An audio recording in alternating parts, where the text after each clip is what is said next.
identified separately, even in the census in India, let alone in the United States. And this sort of identity assertion is very recent in the United States. When I visited a few years ago, I actually went to several Jain temples, you see, in the US, especially in the Chicago area. And I've done a little bit of reading on courses in Jain studies, chairs in Jain studies being set up in the US. And last time Chris Chappell came to this Indology conference, he talked a little bit about this upsurge in Jain studies. So this is happening in a concerted way. But what Pankaj does, the hyphenation is of great interest. So we'll come back to that later. But the back cover says that approximately 5 million Hindus and Jains live in the US today. Not all are citizens, so the numbers are more than the voting uh, population. But we saw with the nomination of Kamala Harris for vice president that this has become a very important moment in Indo-US relations. You've got, for the first time, a vice president of Indian origin, and in addition to that, there is definitely an Indian turn in the amount of influence that Indians wield in the U.S.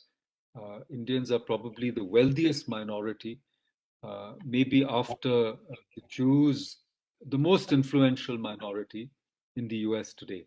And you see this as a global trend. Look at Britain. Look at the number of cabinet members who are from India, not just Rishi Sunak, the Chancellor of the Exchequer, but Preeti Patel and others as well in the Boris Johnson cabinet. And you go all the way to Australia. Amit will tell us more about it, and New Zealand. There are very important Indian and visible members in the government.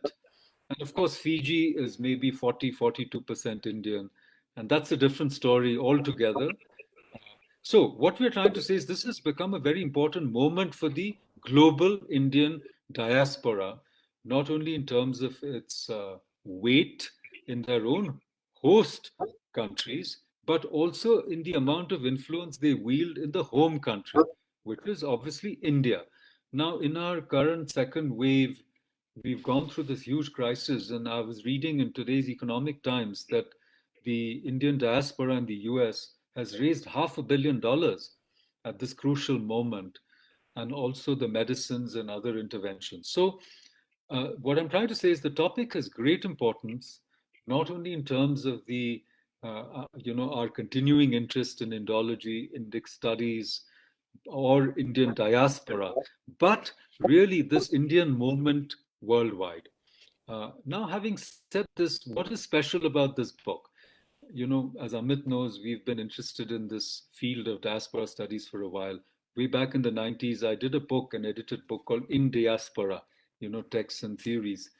And that was a good book because some of the chapters in the book later became independent books, like I think Professor Vijay Mishra, who's a leading theorist of the Indian diaspora. He's written extensively on it and has recently done two books on Salman Rushdie. He's doing a book on V.S. Naipaul.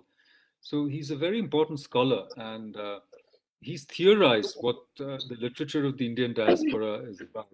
So a chapter of our book on Indian diaspora in the 90s then became a part of his standalone book. So we've been interested in this for a while, as Amit also knows. But what's different about this book? What's different about Pankaj Jain's book? The way I look at it is, especially for us who approach diaspora studies from the literary point of view, we are in a sense overburdened with theory. We try to theorize the literature of the diaspora and how is it what are its distinctive characteristics. And I remember something from Vijay Mishra's book, which I think is very important. So he has theorized He says, what's the difference between a diaspora, for example, and what we call, the upwide, the worldwide upwardly mobile, transnational category. So you have the idea of the diaspora, then you have the idea of these transnationals. So he says that there's a big difference. He theorizes it, and we can start there and then come to why this book is different.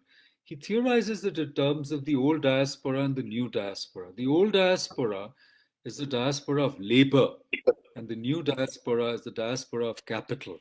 And here, capital doesn't just mean money; it means cultural capital, like you're doing Manipuri dance, Kathakali, yoga, Ayurveda. That's all a part of this book. Okay, Ayurveda and yoga are very important in this book, but also intellectual capital. The techies in the Silicon Valley, they're very important today in the United States. The top CEOs are of Indian origin, not just Sundar Pichai and and who's the Google there's Sundar and there's the other guy. What's his name? Nadella. Satya Nadella, exactly. Thank you. It was just slipping my mind. But there's a whole host of these guys. So these, according to Vijay Mishra, are people who've left voluntarily. And it's like they've got the best of both worlds. They've got the best of their home country and the host country. And they're not limited. They're not limited to the countries of their current residence. The whole world is their oyster, as it were. So he distinguishes these two kinds of diasporas, and he uses in a way the Ramcharitmanas is like a toolkit, the Hindu toolkit.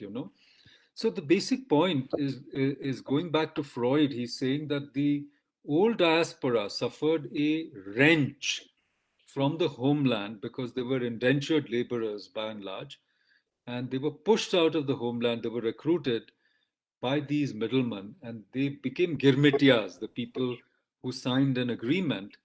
And to that extent, theirs is a never healing wound. So even if they move, from Suriname to Canada or from Fiji to Australia or New Zealand, so see, the diaspora is always fluid. That's the first point, and it never returns to the homeland. So that's the second point. But the inflection point in this discussion is in the new diaspora. You're digitally connected with the homeland, and you can intervene there, and you can move back and forth. I mean, look at the last CEO of Infosys. I think Mr. Sikka, if my memory serves me right, Vishal Sikka. And I remember how Mr. Narayana Murthy introduced him. He says, Vishal Sikka means big money. Sikka means money. So we want him to make big bucks for us. And Mr. Sikka has returned to California, wherever he is now. So the mobility of the diaspora and its access to the homeland digitally, the idea of the OCI, Overseas Citizen of India, has changed this notion of the diaspora as a never healing wound. Now, having said that, now let's transit to this. So, what I like about this book is it's not theoretical. It's not over theoretical. It's actually an assemblage of facts. It's a melange because later he's got interviews also, and I think, what's good about this book is Pankaj is, as it were, turning the searchlight on certain sort of ignored aspects of the diaspora, things we have not gone into in great detail. The cultural aspects, that's one. Like I already mentioned, yoga and Ayurveda. The Jain aspects, the identity assertion, uh, and yet the hyphenation. I'll come back to that, as I said. I'll dial back to that when I conclude my opening remarks. So the Jain aspects, that's the second one. The academic aspect, how it's studied in the religious studies departments. And then what I found very fascinating is the early connections. The early parts of the book I found really interesting. And I want to point our attention to two of his major sources. M.V. Kamath has a book which is really important. I started looking at that book because of what Pankaj had done. And in addition, I want to recommend this very interesting book called Heathen, Hindu, Hindu. Hindu, the second Hindu is Hindu, actually, Hindoo. American Representations of India, 1721, 1893. Now, this early work. This is by Michael J. Altman. So M.V. Kamath's book, which was published by ICCR, I haven't got a hold of that book yet, but I'd like to. And this book, Heathen, Hindu, Hindu, published by Oxford in 2017. I think these are important books which are pointing us to aspects of this whole diaspora issue which we haven't looked at earlier. Similarly, Nico Slate's book, very important book, Colored Cosmopolitanism, where he looks at America's contribution to India's freedom struggle, the Gandhi connection, that's been studied already. But Homi Bhabha also talked about it, the race issues, See how Indians intervened in America's civil rights and race issues. Now, Black Lives Matter has become a big deal, but Indian leaders, including Sarojini Naidu, have done a bit of work on her. She met uh, uh, Du Bois, and they aligned themselves with the struggle for justice of colored people in the US. And that's very important in the history of democratic politics. I mentioned Kamala Harris, whose father was Jamaican. So there's a deep history that's going on there. So the point I'm trying to make is the book alerts us to these early connections, and also to, it's not just about the Indian diaspora in the US, it's about Indo-US relations. That's also a very, very important book. If you want to understand Indo-US relations, you have to understand these two contrary trends in America's understanding of India, which Pankaj talks about at the beginning of the book.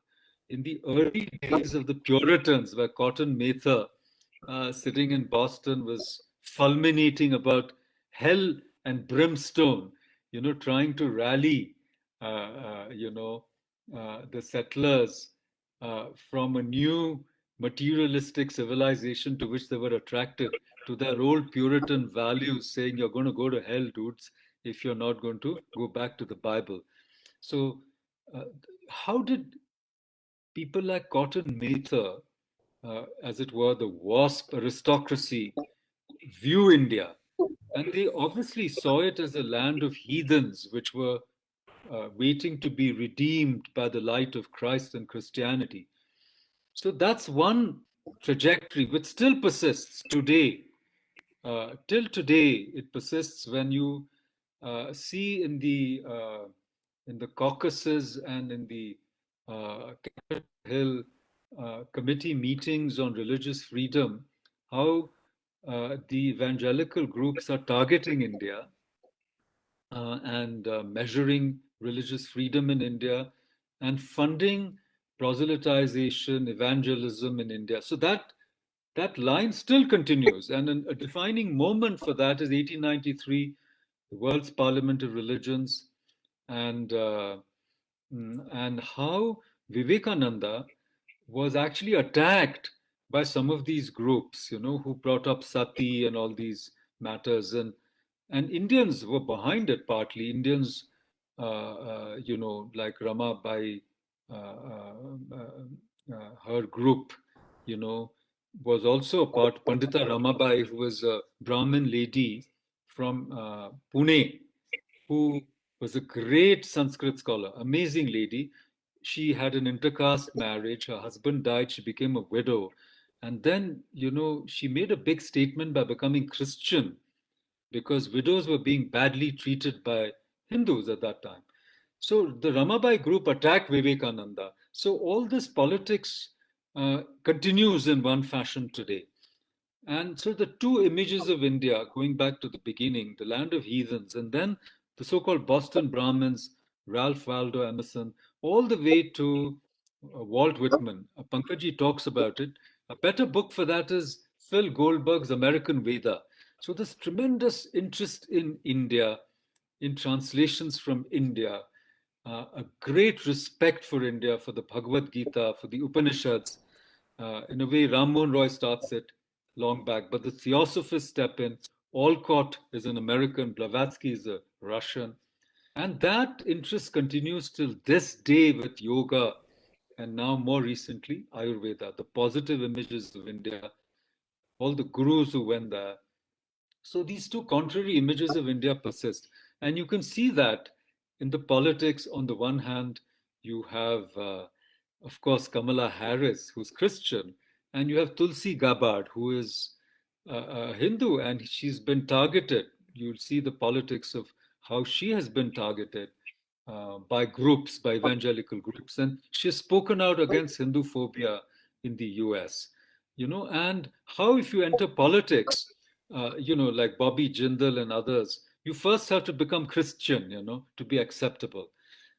So Kamala Harris projects herself as black and as Christian, and the Indian part of her heritage is a little more sort of muted, submerged. It's not that we are accusing her of anything. I'm just saying that you see the way it plays out. That's all. I'm just so this is a part of this book.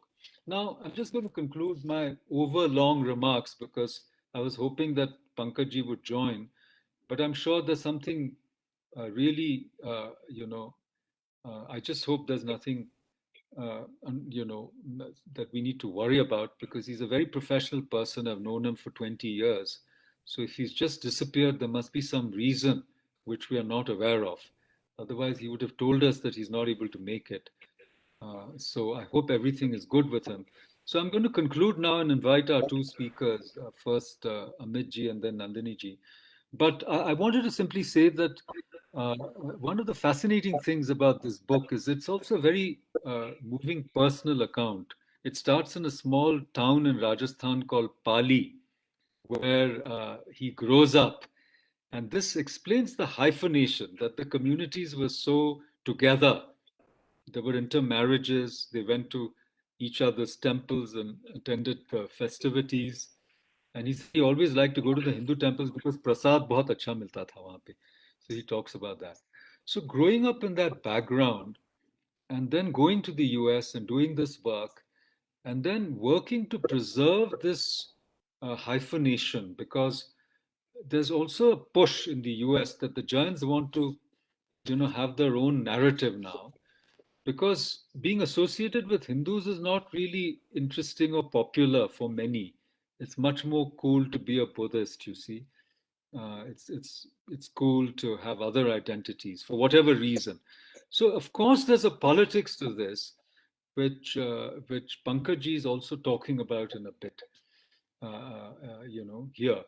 But he wants to retain that Hindu-Jain, you might say, hyphenation and partnership all the way to the diaspora, whereas there is a much bigger temptation for all these groups to, on the one hand, secede from India and then, to secede from a bigger Indian identity. And you see it. You see it at the ethnic association level. There'll always be a different Telugu association, a different Malayali association, a different Gujarati association, a different Punjabi association, and so on. And in a way that reflects that diversity of India. And it's only how it gets, in a sense, weaponized in narratives, which one has to worry about. We saw that in the LTTE narratives at the height of the unrest, and especially in Canada, where there were large lobbies, but also in UK, US, and we see a kind of Khalistani mobilization in Canada going on right now as we speak, especially in the legislature of Ontario. And it'll be hard for you to write a book on the Hindu Sikh diaspora, given this kind of negativity, where a lot of people will want to say, no, no, no, no, no, we don't want to be this sort of hyphenated Hindu Sikh diaspora identity. especially abroad, especially abroad. So these are things to talk about. I didn't want to overly politicize this book, but certainly those dimensions are present. So thank you all once again for joining. And I invite Amit to now give us his remarks, and then Nandini ji, and then we'll throw it open for a Q&A. And we'll try and stop a little after 10. Thanks a lot. Go ahead, Amit ji. Okay. Thank you, Professor. You know, I browsed through the ebook basically, and I was kind of attracted towards the book because of my own work related to Hindus in Australia, particularly the cross-cultural connections and how these developed. And I found, as you have pointed out, that the book is very personal. The way he writes is very personal. Interviews, it's like someone is talking to you, just narrating you the whole tale with some history stuff. But I was kind of attracted towards chapter 3, particularly because recently, I've been working on, my last project was on Indian doctors in Australia. And I wasn't looking at the third wave of diaspora as we talk about, as Pankaj Jain also talks about in his book, the diaspora after 1960s, the doctors, the recognized doctors. But I was looking at the traditional Indian doctors who worked in the Golden Triangle of Australia, Africa, and Britain from 1880s to 1930s. And 1930s is the time when in the West you have these medical laws coming up, because before that you had freedom of movement. You had the European doctors who were freely moving. Almost anyone can call himself or herself doctor at that point of time. You just needed to be an apprentice or intern with some people. So the way he talks about Indian doctors' struggle and hardship in the USA is kind of very relatable to the hardships that Indian doctors face 15 years later in Australia in 1975 onwards when they start moving.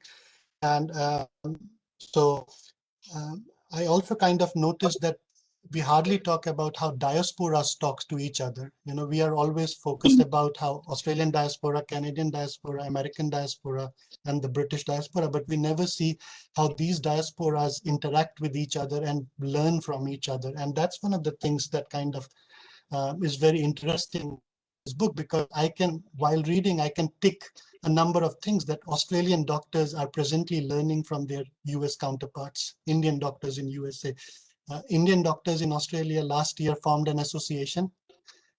It's called the Australian Indian Doctors Medical Association in Western Australia, and they are working for COVID relief as well. They are sending oxygen cylinders and stuff like these.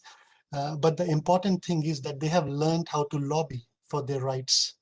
How to, because they have been facing Hindu phobia and they've been very quiet for some time. And that migration is usually thought to be a very beneficial process. So racism and any other thing that happens should be swept under the carpet. But now the second thing I noticed in his book is the idea of visibility, particularly in chapter 3. When he talks about, so you mentioned Kamala Harris, how she likes to be visible to the majority as a Black Christian. And but if you notice the work of BAPS, this is a very prominent organization and it's in Australia too. BAPS is going to build a 21 million Australian dollar temple, which is going to be the biggest temple in of hush hush practices. If you have been to Australia and you visited the Caramsdown temple, which is like at the outback of Melbourne, right? Nobody wants to need your own car to visit a temple. Well, the idea of temples or churches or gurdwara is that they should be easily accessible, right? They should be near your home where you can just worship and then go to your workplace or something like that. But Hindus in Australia particularly um, were being given land outside the townships, and it was very hard for these people to visit. And that's something they have learned from the US diaspora. They don't need to be shy or hidden anymore, right? So they're very proud. They're learning, as Pankaj Jain also mentions, so you have so many number of temples. Although Australia in the last count, Hindus were 1.9% in 2016 census, but I think it's going to double or triple this year. And there is a slight play of politics as well. Purushottam Bilamoria wrote his first book on Indians in Australia, and the book was titled Hindus and Sikh Diaspora in Australia, right? And this was in 90s, 80s, late 80s, 90s, a very small report kind of book, right? And I kind of agree with you that because of the Khalistani, things going around, and things have heated up in Australia as well, and US too, and Canada as well. So, but in 2016 census, I was also working as a radio broadcaster. And I was working as a producer for a Hindi radio channel supported by the government. And we just did the normal, advertisements, please participate in the census, write down that you're Indian, heritage and stuff like that. But Punjabi program, our counterparts made sure that they, in every program, every day till census, they mentioned that please write that you're Sikh. Please mention in your, people usually tick others and then leave the box blank. They do not write which other categories they belong to, and that's never counted. But they said, because they're just asking you for Hindus, Christians, Muslims, do write other and mention Sikh. Do write Punjabi. Even if you speak English or Hindi as your first language, but you know Punjabi and you're from Punjab, write Punjabi. So it's a number game at the end of the day. It's a visibility game, right? Um, so this is one of the things, but talking about chapter 3, which is kind of related to my work and Ayurveda, uh, post 1930s in Australia, and I think it's, and for almost 40 years, you have this time frame when medical laws are being written, and they kind of exclude the traditional Chinese and Indian medicine out of the framework.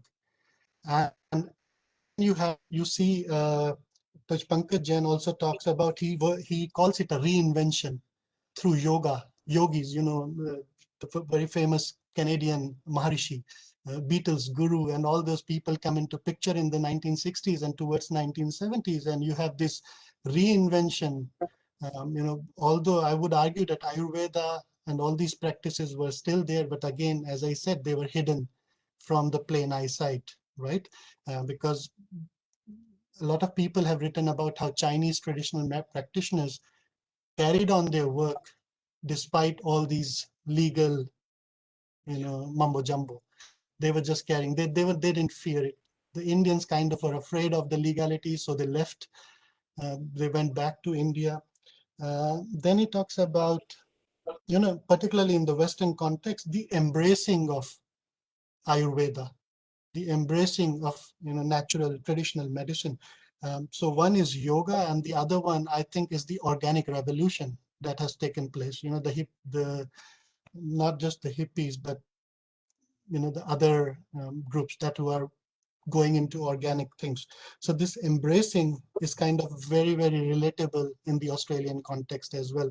Uh, the On the Ayurveda thing, I think he could have elaborated more. He could have traced the ancestry of Indian Ayurvedic doctors into USA during early 1900s, because I'm kind of very confident that America was included in the movement of Indian doctors in Britain, Australia, Africa, and I don't see anyhow they would have left US and Canada out of their the framework of their work, the sphere of their work. So that's kind of how I looked at the book. Thank you. Thank you, Amitji. That was very, very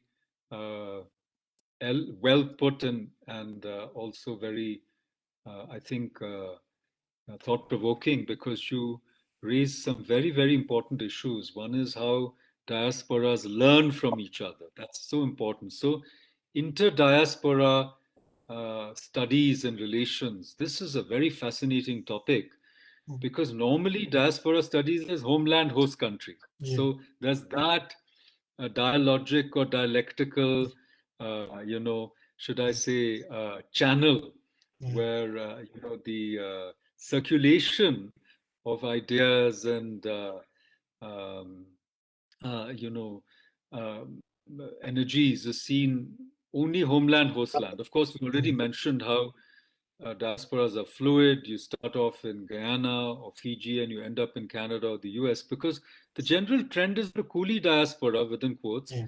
always ends up trying to get to the countries of advanced capital. That's the theoretical framework which we mentioned. But the interdiaspora among the, so to speak, elite diasporas also, like Australians learning from Canadians or Americans or Britons or vice versa, Indian communities, identity politics.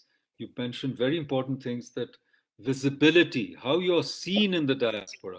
That's what I was trying to talk about. Do you want to be seen as Hindu-Jain or just Hindu? And what is the politics behind it? So when you're a small group, you want to be identified with a larger group. But if you're a small group and you find the larger group to be a dead weight, bringing you down, then you want to secede and you want to go off on your own, etc. So there are a lot of very interesting aspects here. You also mentioned chapter 3 and what I think is called API, that is Association of Yeah. Physicians of Indian Origin. It's a very powerful, very important group. I've had a little bit of interactions with them. I also know that they are a powerful lobby. They're very wealthy. There's more than 100,000 or 200,000 Indian physicians, and obviously they'll have two or three professional associations. But API is certainly very powerful. They have lobbyists working on their behalf, and so all of this has to be factored in when we talk about. And you mentioned BAPS. BAPS stands for Bochasan Vasi Swami Narayan, BAPS, Akshara Purushottam, Bochasan Vasi Akshar Purushottam Swami Narayan. I know this because I wrote a chapter on them in a book I did called Dharma and Development, and I went and visited them. So these are the most, as I said, dynamic of the Swaminarayans, but also very dynamic in terms of, how they've exported Hinduism. These massive temples at Neaston in UK, all over America. But they're making a statement. It's also, the temple also is like a museum or like a virtual university where people come and learn and they serve good food. Akshardham in Delhi, in our own backyard, is an example. So there's something big going on here. See, the point is that, just to finish this, Amit, Hindus cannot play their cultural politics, as I see it, as Sikhs or Jains or any Buddhist can. They cannot play a minoritarian politics because, as it were, they are holding a civilization. They're not holding a small identity. So Hindus cannot play the politics of Punjabi or just some, regional. And in a way, BAPS, though it is a very specific kind of Vaishnavite sect, is still opening itself out to say, you know what, Hindus are a big tent. Anybody is welcome to join. And I think this is what other groups also tried. Ramakrishna Mission. I mean, Pankaj went to Ramakrishna Mission when he was studying. He tells us that in his introductory chapter. They also try to give you a big tent kind of approach. And it's so ecumenical that, Christ is accepted, all the prophets are accepted. So I think that the inclusive as opposed to exclusive politics of cultural identity is very important. Like in Australia, the insistence on having a kirpan where there's been a stabbing incident, these are very controversial, sensitive issues, and the way it's played out. And now, that we are coming to the so-called horrible anniversary of Blue Star, and SGPC wants to show the bullet-ridden pictures of that period. So you can see what's going on beneath the scenes, and culture and politics are never easily divorced. With these words, let me invite Nandini ji to make her comments. Please go ahead. And you've Yeah, reviewed the book. Go ahead. yeah. Thank you so much, sir. So, since we are hard pressed with time, so I'll just begin with the book. So, United Nations stated in 2020 that India has the largest diaspora population in the world, with around 18 million people from the country who are living outside their homeland, with UAE, US, and Saudi Arabia holds the most significant number. And as of today, America is home to 500 millions of Hindus and Jains. America has always been represented as the melting point where different cultures have bestowed their flavor to the Not, American. not 500 million, 5 million. The entire Yeah, population of US is 300 million. So 5 million. Go yeah, ahead, yeah, go ahead. Sorry. 5 million. Did I say 500? Okay, I meant 500. 500. Sorry, 5 million. Sorry. America has been represented as the melting point where different cultures have bestowed their flavor to the American society. And Professor Jain's book, Dharma in America, Short History of Hindu-Jain Diaspora, sheds light on the dharmic practices by the Hindus and the Jains in America for decades. His deeply engaging book discusses the ongoing events in education, medicine, cuisine, and music. The book significantly reflects India's contribution to the American society and heritage in different spheres of life. And in his book, he's basically chiefly dealt with Ayurveda and the Indian doctors, music, food, and education. Professor Jains also shares with the readers the challenges which have been faced by the Indian migrants in the foreign land. And we have been witnessing the elements of Indian culture merging in the mainstream America. Professor Jain has expeditiously dealt with those elements which have been discussed before. So how actually the doctors started? So it was during the Vietnam War in 1967 that there was an influx of Indian doctors because of some emergency in the US, and that's how the Indian doctors migrated to United Nations. And also now in this book we can see that Ayurveda and yoga has how Ayurveda and yoga is actually contributing to the American society. And since Dr. Amit has also talked about Ayurveda, so I'll just move to the other chapter. Indian food has slowly but surely found its way into the hearts and stomachs of cities worldwide. Indian cuisine has, for the same reason, been famous and made an impact in the cities of America. The variety of Indian food has been migrating around the world for the last few centuries. And as of 2017, America has been the most significant consumer and importer of spices. Professor Jain also gives the reader a tour of the influence of Indian classical music after the impact of Indic ideas in healthcare. As the doctors of Ayurveda have not been mentioned in the books, Indian classical music also has no mention instead of some passing names of Zubin Mehta and Ravi Shankar ji. So, one American, George Harrison, the lead guitarist of the Beatles band, is accredited as the first Western musician to integrate Indian music sitar as an alternative guitar in one of his tracks. Harrison learned sitar from Ravi Shankar ji, and he continued to experiment with the Indian music. And then it lately moved to jazz music, and now we can see that in many areas of America, we see the bhajans and the kirtan being practiced, when we can see in the Jain temples and also in the ISKCON temples. The book discusses in detail the Jain history also, its arrival, its development and contribution to the American society and its economy. America has been open to different cultures which form different ideologies. American people are also now being open to the third principle of Jaina, which is Anekantvad, which is accepting different views and practices. This principle opens up the intellectual and spiritual boundaries among the people, which can be hopeful in forming a harmonious and peaceful society. Professor Jain has been an educator in America for more than a decade and has been contributing to the education system. And in his book, there's an interview which he gives that he's been making efforts to consider Diwali as a holiday, a professional development day for the students in Texas, because in Maryland, in New York, and in other cities, we can see that Diwali is considered as a holiday in the schools. The migration to the United States has always been challenged at higher levels when it comes to the visa system and everything. And the experience of the Indian immigrants offers us valuable lessons. And today there are around 68 Indian Americans who are educated. They have college degrees. Indian also comprises of 8% of the founders of these global giants like Google, Adobe, MasterCard.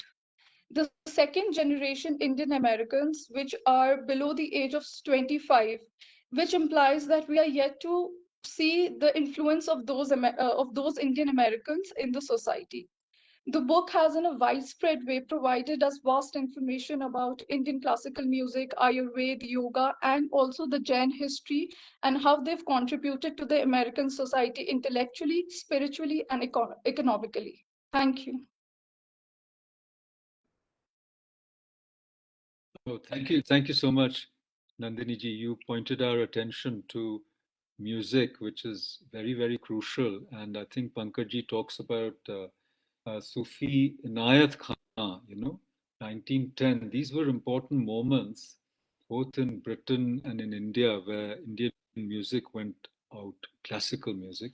In fact, has an acronym, ICM, Indian Classical Music. But the Ali Akbar Academy in, I think, Los Angeles near Hollywood, Ali Akbar Khan was, of course, the great Sarod maestro. So there were two disciples, of, the great Vilayat Khan Sahab. So you had Ravi Shankar on sitar and Ali Akbar on sarod.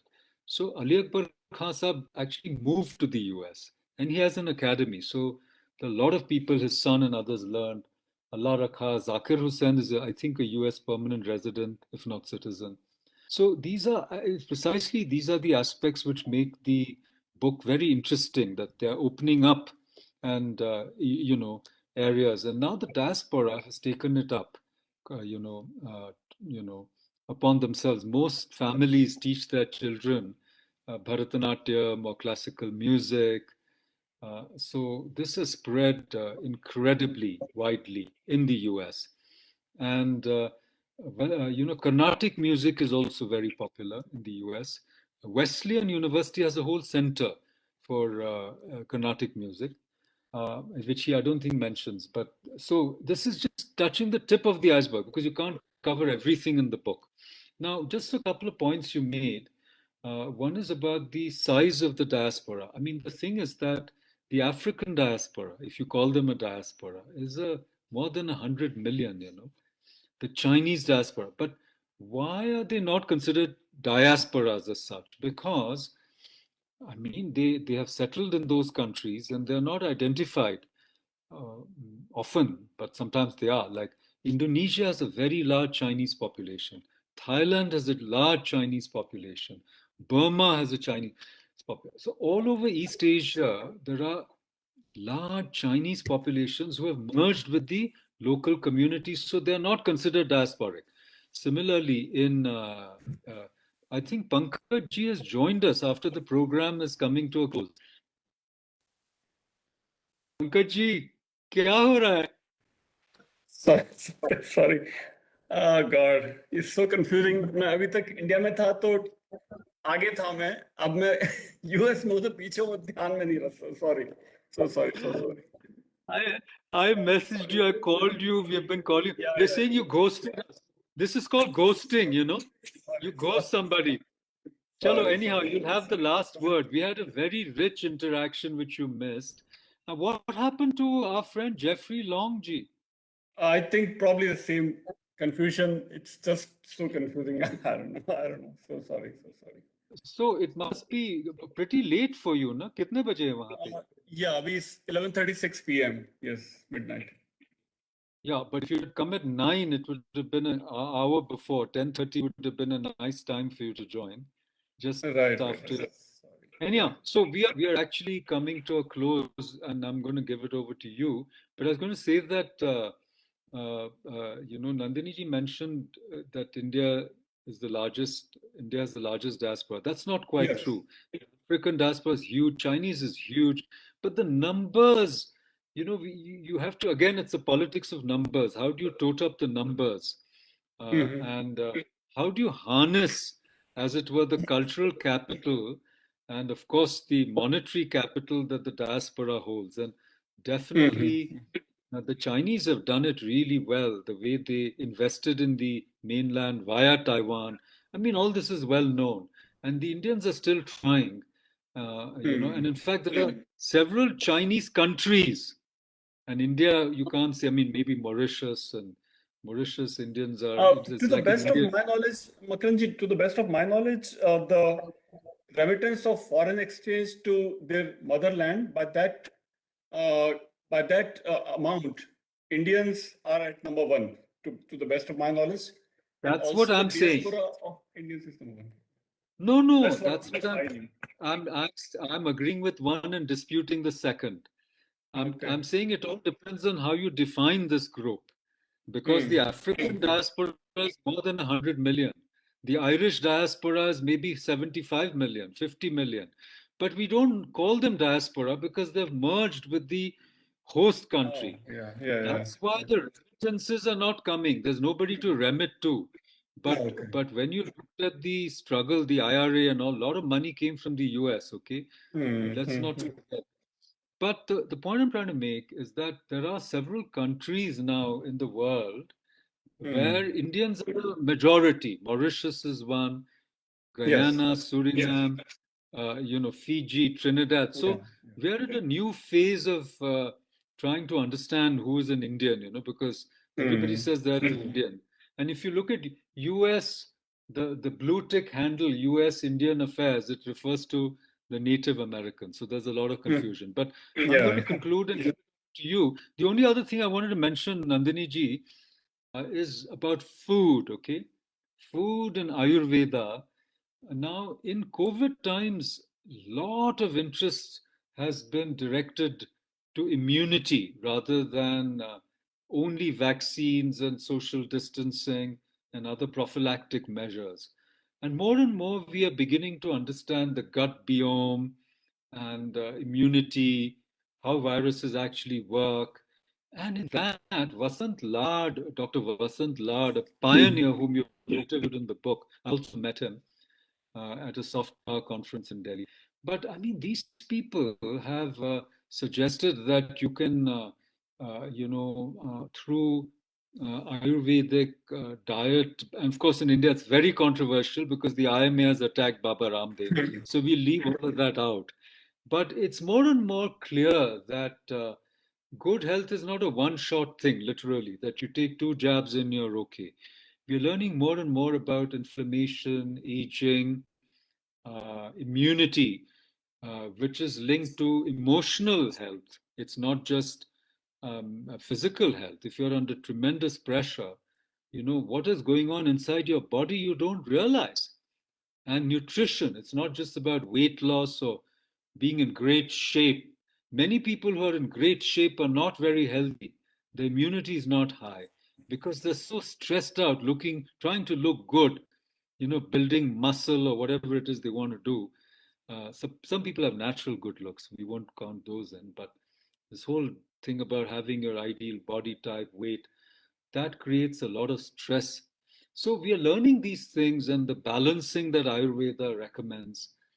And so what we call CAD-CAM, that is complementary and alternative therapeutic and medical practices, are not being ridiculed as some kind of voodoo, mumbo jumbo, what they call jhad phoos or whatever it's called, jhad phook. It's not, now people are taking these things very seriously, and meditation, yoga. So that's another very important thing that Pankaj ji has identified. So, okay, Pankaj ji, you, as I said, Barat nikal chuki hai aur dulha aa raha hai, but as it were, the last word is yours. Then we'll have a little bit of Q&A and wind it up. Go ahead, Pankaj ji.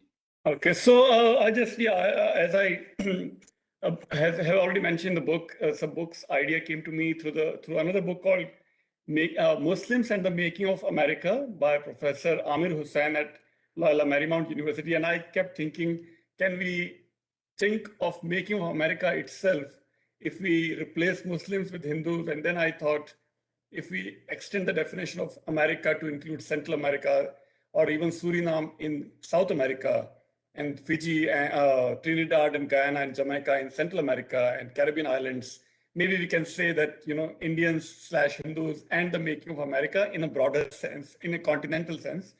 And then as I began researching how the indentured laborers were transferred by the British during the British Raj in all these Central American countries and islands, and how interesting facts came to me. Diwali is a national holiday in Trinidad, for example. Sarnami is a unique dialect that developed when the Bhojpuri or Awadhi North Indian dialects mixed up with Suriname local dialects. So Sarnami is an interesting Hindi version, which is totally native to Suriname in South America.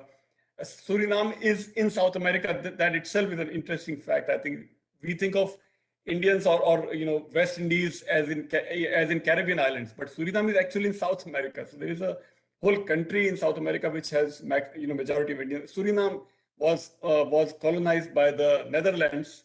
So when it achieved its freedom, many Indians transferred back to Netherlands. So many Indians reached Netherlands by that route. So many other facts came to in my research. I learned one of the oldest temples is not in United States, but is in Trinidad, Guyana, Jamaica, those islands. Very, very ancient, almost like an ancient Hindu temple in this part of the world, which was, also interesting to note. Then Raja Ram Mohan Rai's influence on North America is very little known even among Indians. Of course, we think of Hindus and Indians and we think of Swami Vivekananda, but before Vivekananda was Raja Ram Mohan Roy, greatly influenced North American Christian tradition.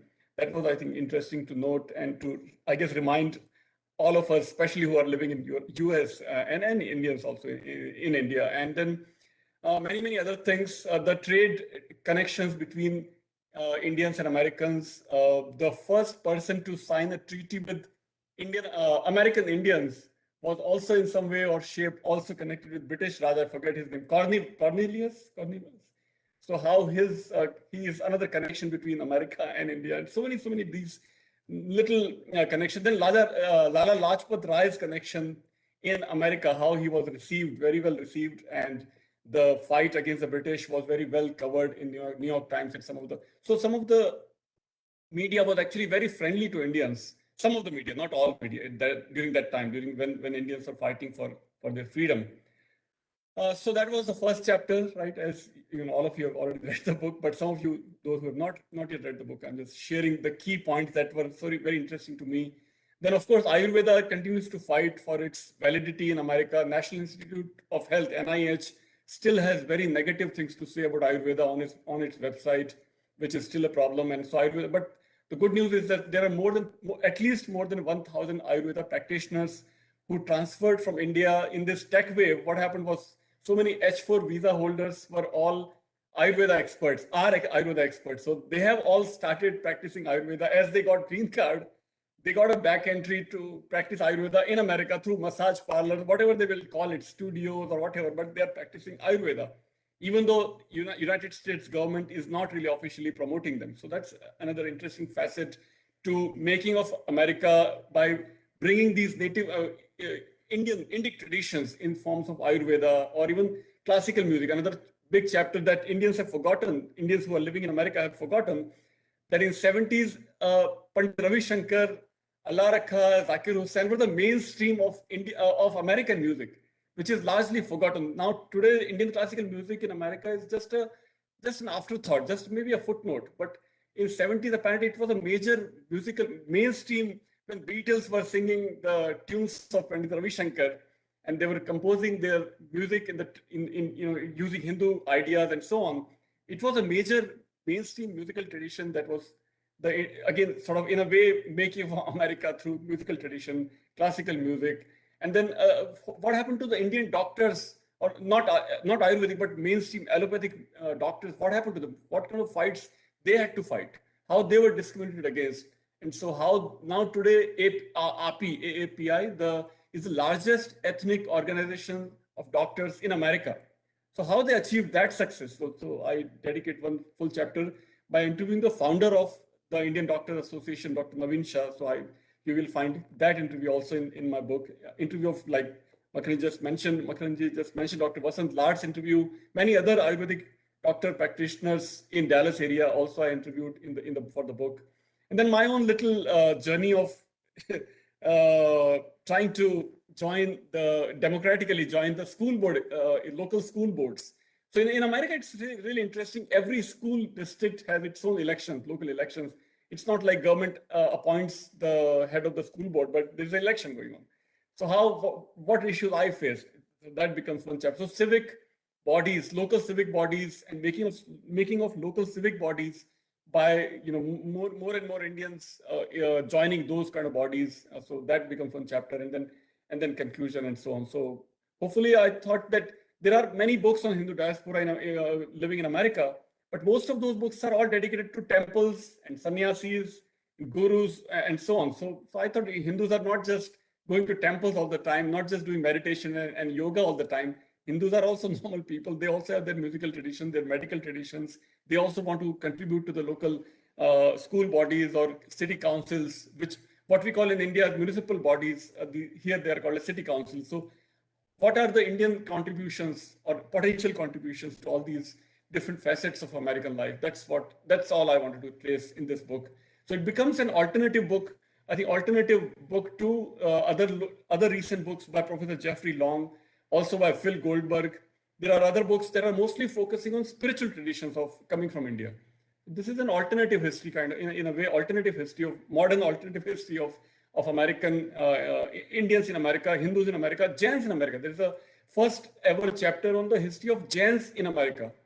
We think of 1893 World Parliament of World Religions, and we think of Swami Vivekananda. But there was also first Jain who came with Vivekananda to Chicago. His name was Veerchand Gandhi, and how he brought Jainism to America. And he was also interviewed by New York Times. And then there is now almost 150 years of history of Jainism, Jain ideas, non-violence, traces its idea from Mahavir Swami to Srimad Rajchandra to Mahatma Gandhi to Dr. Martin Luther King, and the influence on civil rights movement through non-violent ideas. So I also mentioned those things. And then, of course, Jain, who also came with their counterparts, Hindus and other people from India, and how they set up their own temples, their own organizations. And in North America, there are more than 100 Jain temples. There are more than 1,000 Hindu temples in America now, more than 100 Jain temples. And so that's also another interesting history, which is often forgotten or ignored. But this book brings even Jains to the sort of limelight, that Jains have also been living, and there are more than 100,000 Jain people also in North America. So all of that is what I weave different colors of this spectrum of Indians in America. And so the title becomes Dharma in America. Here is a book, by the way. I don't know if you've already done that ceremony, but yeah. So yeah, thank you. Thank you for reading my book. Thank you for doing this event, and really kind of all of you to spend time on this book. Thank you. Thank you, Pankaj Ji. I must say thank you for joining us while we discussed your book. But I think I just wanted to say one or two things. You brought in the continental dimension, which we didn't look at properly. That by America, you mean North and South America. Right. And it's not just Guyana.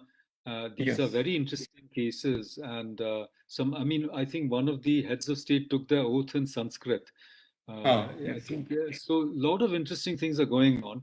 And we did mention, the other chapters before you came, we covered some of those, aspects already, including, I was mentioning M.V. Kamat's book. I mentioned Ram Mohan Roy. Oh, yes. That's very important. This book, I was leading, everyone to this book, by Michael J. Altman, Heathen, Hindu, and yes. So these are interesting books, and you missed a very important point that Amit Sarwal, who's from Fiji, who's now teaching in the University of South Pacific, made about inter-diaspora relations, how American models of lobbying and identity politics, census politics are being replicated elsewhere. And you mentioned language, Surinamese, but Fiji is a classic example that everyone who went to Fiji, they speak Fiji Hindi, which is like Bhojpuri. And there's an epic called Toka Puran in this language. It's an amazing language. So whether you're Tamil descent or Punjabi descent, wherever you're from, when you reach Fiji, everyone speaks one language. So, there are models for nation building that the diaspora threw up. Whether it's like the Israel model, everyone speaks Hebrew. Of Okay. course, we are not, everyone's not speaking Sanskrit, but I'm just making a point that the diaspora gives you all these models of, Really interesting. yeah, Yes. yeah. So that I didn't know. So that is very similar to Sarnami language of so the way a That's local so language developed. exactly, which is like Hindi, which is intelligible, Yes. but Yeah. yeah. So it's a So mix okay, of now we have very little English, time. Bhojpuri, Amit, yeah, you want to say something? Go ahead. But I just want to say we must end by 10:30 because I have things. But go ahead. And I think Professor Anil Tiwari will say a few words. So, but yeah, Amit, go ahead. Yeah, From so Jammu, he's a philosophy professor from Jammu. Go ahead. I just have a question, not a question, but I made the remark about visibility of the diaspora. Now, Hindu diaspora is kind of saying that we won't be hidden no more, right? So we are going to come to the front. We are going to showcase proudly that we are Hindus. And there is a backlash on this, particularly, I think someone has just written in the chat, particularly through the symbol of swastika. I remember in 2016, I covered a news where an Hindu family during Diwali has made the rangoli with swastika outside their home, and the Australia the postman came, and he is caught on CCTV destroying the whole rangoli. And then when the inquiry took place, he said it was a hate symbol. Right. So, and then the whole family, and we covered the news, and we had to educate people that this is a swastika. It's not the, the Horcrux sign. So, but there is this proud kind of feeling that this is who we are, kind of taking control of their own narrative as Hindu characters are basically in these countries taking. Do you see it that way in America as well? Yes. This is one of the burning issues that Hindus are facing in America, and there are now very active organizations such as Hindu American Foundation, which are always eager to take these issues, and they are doing pretty good job, I would say. I think on many issues such as yoga, they have done a fantastic job taking yoga back, for example. And recently they filed a lawsuit for similar issues. There were all kinds of issues. So yeah, so that's a very that's I think a good model of taking up these issues and really fighting back. And so it's a long fight. It's a long way to go, and because we are such a small minority here, and not everybody is registered to vote. Both parties take us for granted, Republicans and Democrats. But people in HAF have done, I think, great job in forming bridges with both the parties. Both the parties cannot ignore us in certain ways. But the issues are ongoing. Exactly. I think you put it very well. This is a very long fight, and we have to learn from the Jewish community, how they held out for 300, 400, 500 years when they had absolutely no rights, and then gradually came out and infiltrating into the media, where representations of Hindus are really bad, all over. If you look at not just Indiana Jones and the Temple of Doom, but generally, and even in Bollywood. So, Amit, it's a really complex issue, but you're absolutely right. They're coming out of the closet, fighting for your culture. The California textbook case, a case against McDonald's, where if you've got beef, you have to tell us. Then if you don't eat it, so all of that. So labeling. But I think we're almost out of time. So I want to invite Amit ji, and then finally Smita ji, and then we're going to close. Amit ji, brief, please. Go ahead. I'll give my time to anyone else who wants to speak, because I've kind of taken a lot of your time. Thank you. Oh, okay. Anybody else? I can't hear you, Professor Pankaj.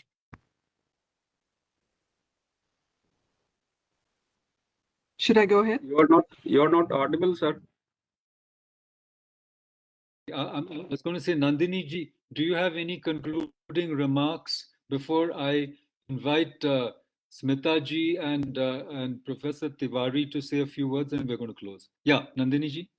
Yes, sir. No, Professor Jain has already talked about many issues now, which I've not been able to take in.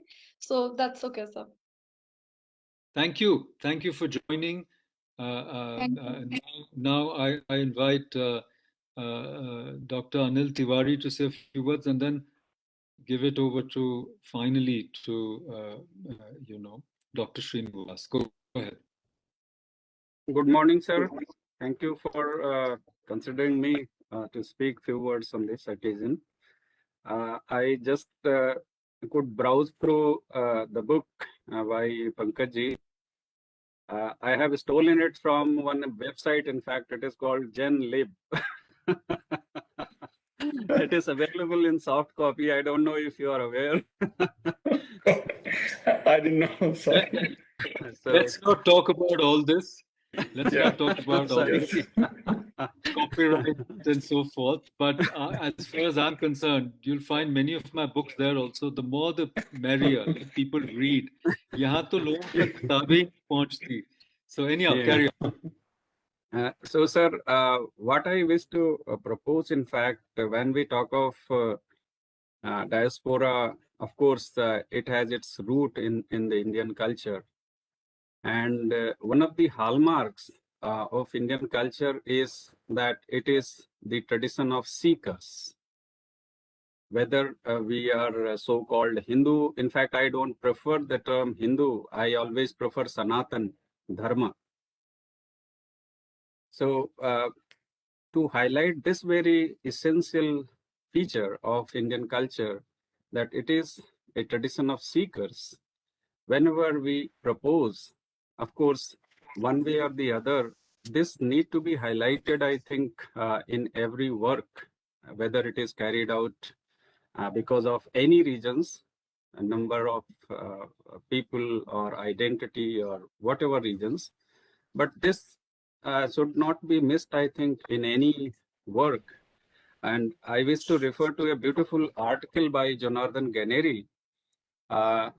It is titled Epistemic Pluralism from Systems to Stance.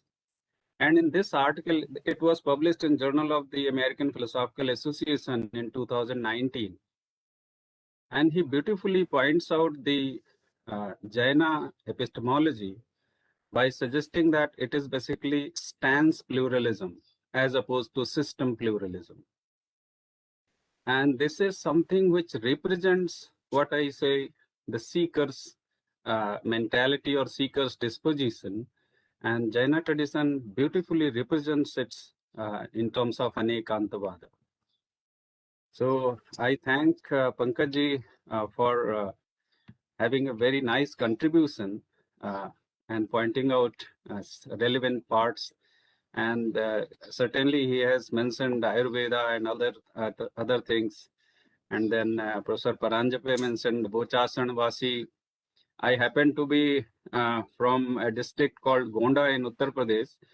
And the Swamiji who established, in fact, Swaminarayan Sampradaya, he belongs to my district. So I feel proud in claiming this.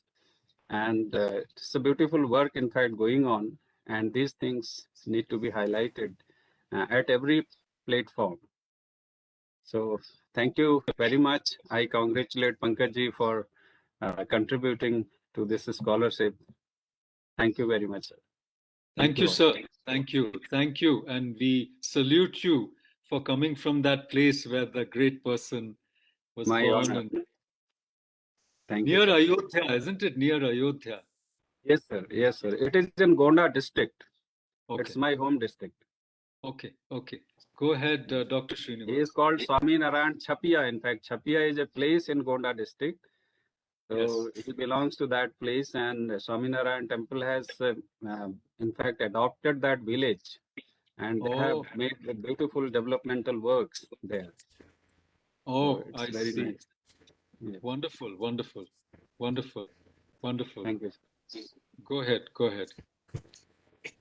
I was just going to say congratulations, Pankaj, but also, growing up, of course, we had many moving visits to Shravanabelagola and visiting the Mahamastakabhisheka and so on. So one of the interesting features, it seems to me, particularly as academics, is a way to convey some of the core bridging concepts, some of which are distinct across the Hindu and Jaina philosophies, but many which are shared. And it seems to me that in the sort of realm of more popular books, I was thinking of Stephen Cope's work on Karma Yoga, The Great Work of Your Life, for example, which takes on some of the core issues of yoga philosophy, but converts it into the way from action of everyone from Whitman to discussions of the Underground Railroad and so on. And there's a way in which to kind of bridge, even if people themselves were not necessarily inspired by a concept. He does a very sort of elegant job of showing how it permeates people's philosophies, irrespective of whether they themselves subscribe. And it seems to me that there is some power to that kind of narration. And I was quite struck by the swastika sort of strategy, not only to seek out allies amongst people who have been the most hurt by it, who are, of course, Jews, but to also find a bridging language with Native Americans or others who may see ancient symbols as a core part of their culture or a core philosophy. So it does seem to me there's an opportunity for those of us who teach to think a little bit more strategically, not just about the chair and endowment battle, which I think has been quite pronounced, but perhaps to take some of the insights of your book, which I look forward to reading, and think of a way of translating it into a wider association beyond what we appreciate in ours. Thank you. Thank you so much, Dr. Thank you. Srinivas. Yeah. Very well taken. Your points are really valuable. I was just going to, something struck my mind, which is that the birth name of Lord Swaminarayan is Ghanshyam Pandey. So that sounds very close to Tiwari also, Saryu Parin and all of that. So just, anyhow, so Yes, we've sir. had a wonderful discussion. I now invite Ritika ji to give a brief vote of thanks and also tell the, all the people who are participating about our next activities. Give us a little bit of a heads up of what we are planning to do later in June and also in July, and our big Aurobindo conference on the 1st of August, hopefully. So, and my advice to Pankaj, please be on time next time. Anyhow, thanks a lot. Thank you for Sorry. joining. And go ahead, Ritika ji. That's carrying, in fact, Indian-ness, being little late. No. I'm never late on any event in my entire life. This happened because of the confusion of the time lag. I thought I'm behind. I thought I'm ahead of India because of the confusion. Because I was in 8 months, I was in India. Before that, 25 years, I was in US. Now I'm back in US. I'm still confused by this time gap. Otherwise, I'm never late, sir. Never, ever. No worries. I was just pulling your leg. Being a friend and a speaker, थोड़ी खिंचाई होनी चाहिए. Okay, go ahead. Go ahead, Ritika ji.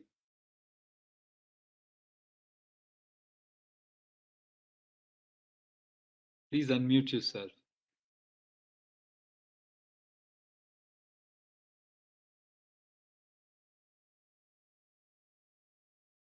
Still muted.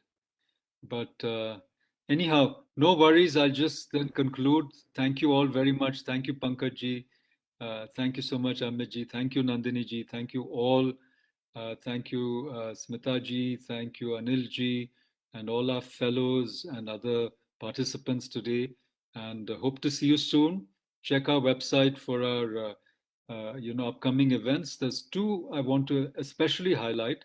I already mentioned the conference on Sri Aurobindo and India's Renaissance, because we are celebrating the sesquicentennial anniversary of Sri Aurobindo, along with India at 75. So please join us then, 1st to 3rd.